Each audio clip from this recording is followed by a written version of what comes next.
Hello, Jinx and Ghouls.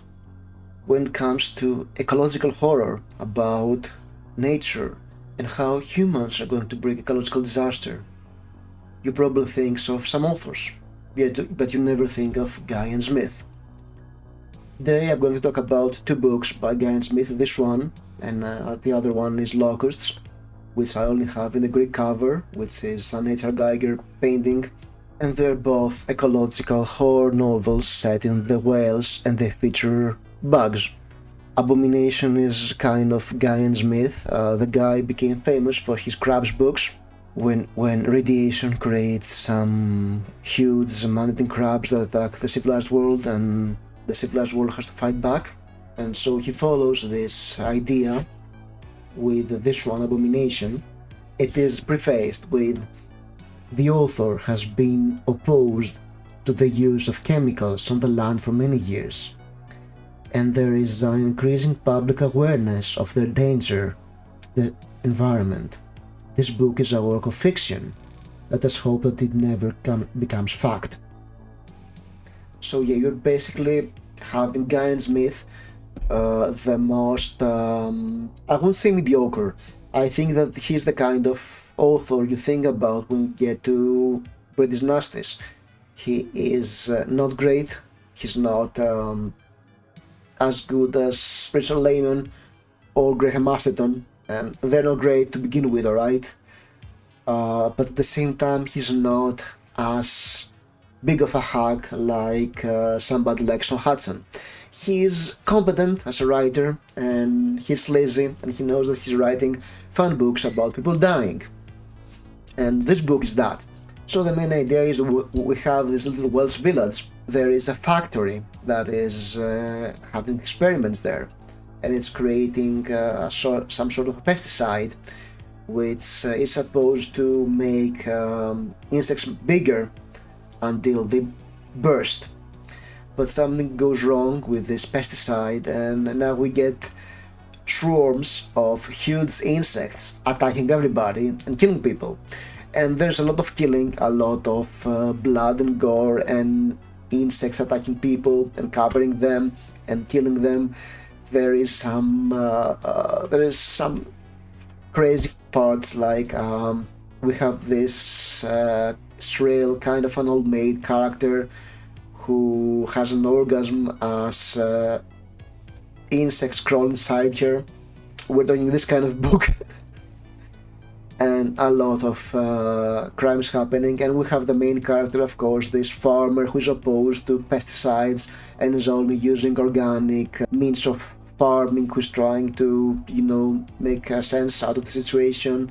And we have this subplot with a factory where they know that the pesticide is doing all those awful stuff, but they want to cover it up and falsify evidence in order to launch this pesticide and make money out of it. And a lot of things happening. There is a nice build up to it. There is not like you wait for stuff to happen. It's like there's an escalation. It clearly follows the pattern of Rats.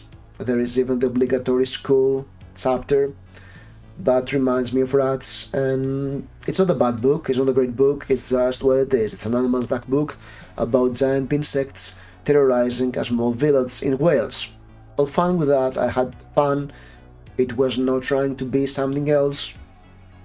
I'm fine, and probably you will be fine too reading it. It's not great, alright, it's sleazy fun. It's dirty, gruesome, sleazy fun. Now, Locusts. Locust is a different beast.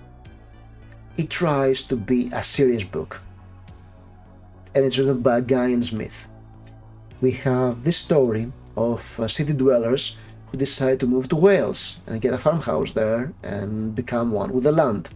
The man is enamored with the idea, their son is enamored with the idea, the wife is freaking out, and as they move to the new house, they happen to have a long box, a crate of pizzas that it was sent to them from the US. The wife has an uncle or a brother in the US, and he sent them some pizzas, which they forget during the move, and along with the pizzas there are locusts inside.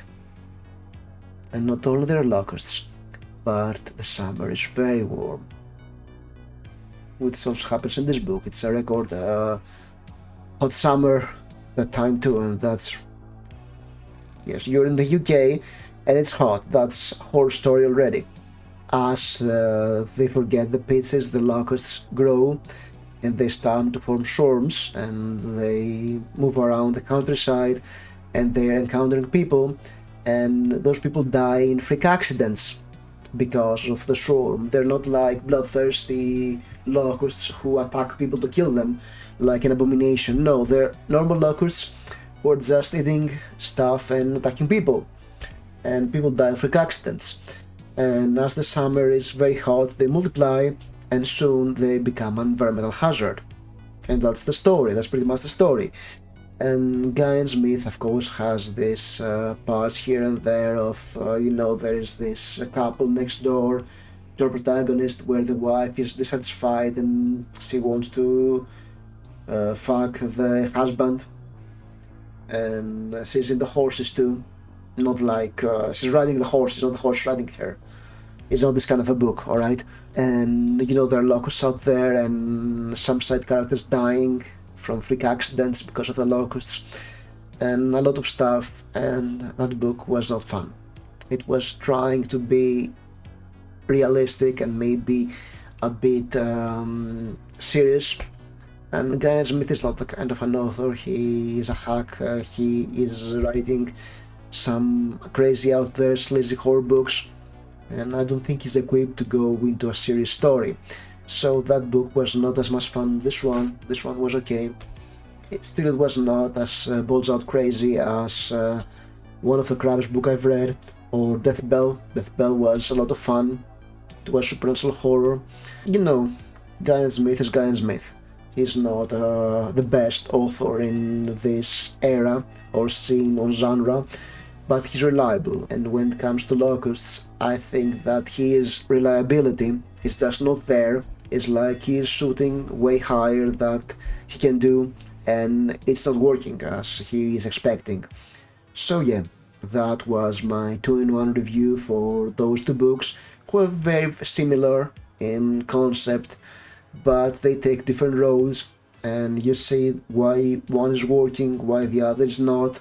I'm reading Guy Smith for guns of violence and gore and maybe some sleazy stuff, but here it tries to be serious, and I'm not here for that. I'm not here for serious Guy Smith. So yeah, that's my review for those books, and I'll see you soon. Thank you for watching.